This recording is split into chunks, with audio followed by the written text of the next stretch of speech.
Nancy Frates' son, Pete, had his number. You can see his 3 on the outfield wall. Retired 2 weeks ago by the BC Eagles, the baseball team he once captained.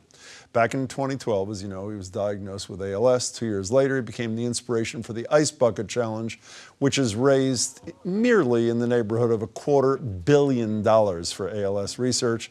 His mother has been a force of nature championing the cause. She just returned from D.C., where she and hundreds of other ALS advocates scored a big victory. Nancy Frates is here now. Nice to see you, Nancy. Nice to see you, Speaking of force of nature, I watched your TED Talk earlier today. You know, many of us around the world think we know your son because we've heard so much about him. But when you told the story about he was selling group insurance, and he said, I don't think this is what I was cut. What did he think he was cut out to do? You know, it's interesting because I've reflected on that a lot because I don't believe in coincidence in life anymore.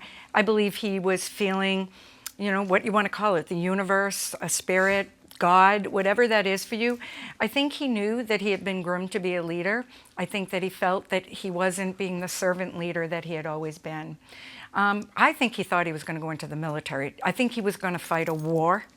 And 6 months later, he found himself in a war. It just wasn't the conventional one. And let's talk about you for a second, you know, and your husband, John, but you in particular. If I had said to you 3 years ago, by the way, you're going to be the international face of this movement that could change the lives of countless numbers of people. You have to speak in front of thousands of people on, well, you would have said what?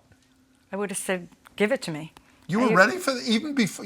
If my kid was diagnosed, absolutely. No, but if before it wasn't, your kid was diagnosed, and you mentioned you were an empty nesters at that point, your 3 children out in the world kind of thing. Yeah. Did you felt in you had this thing? I've always been a passionate person. I've always, anything that I've felt very true to my heart and to my gut, that I would go all in. I think most people who know me would probably agree with that.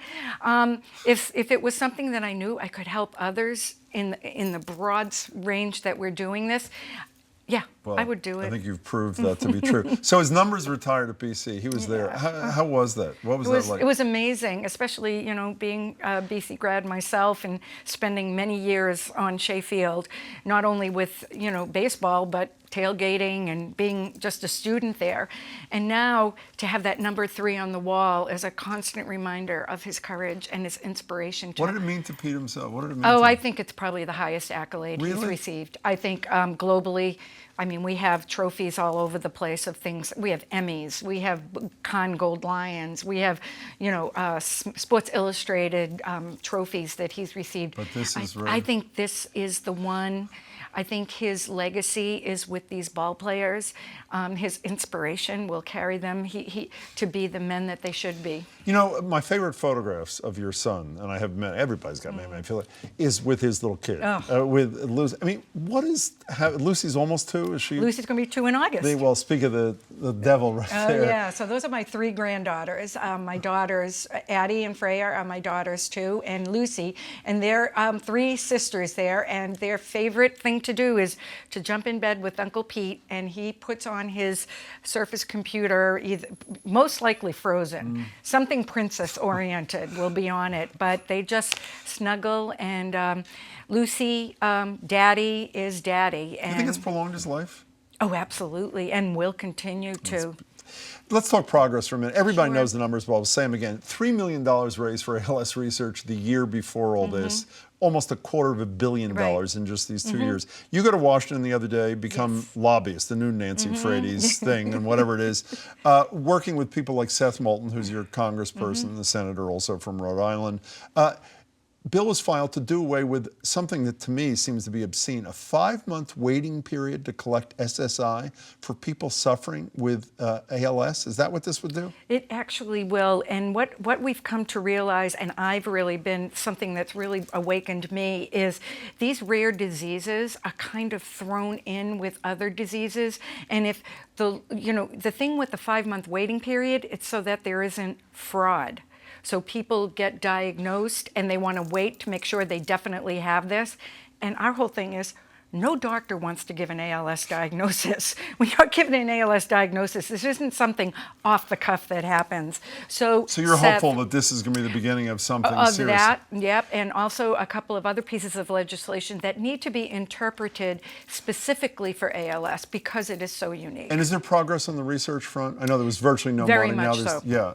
Like Very what? much so. So we have, we're in Massachusetts here, and I think I've spoken with you before about this, is we're kind of the hub, the leader for ALS. We have UMass with Dr. Brown. We have MGH with Dr. Sokovich. We have ALS TDI here. We have a past governor who had ALS. It's our disease. Also Now it's Peter Frates' hometown.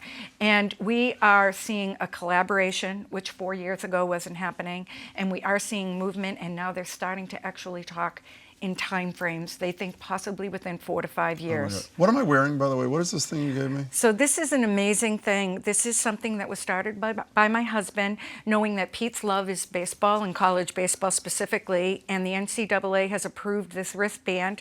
The ACC has adopted it. Every team in the ACC are wearing wristbands at their ALS awareness games. I only have 30 seconds to say, I'm in awe of your family. I say this to every time I see you. I know you've said, your son said, I'm not going to feel sorry for myself. I don't want any of you, my parents, my wife, my siblings, to feel sorry. I know do you not ever, I mean, you are such the energy level and the hope and the power and do you not ever feel sorry for yourself? I mean, your kid is changing the world. Myself.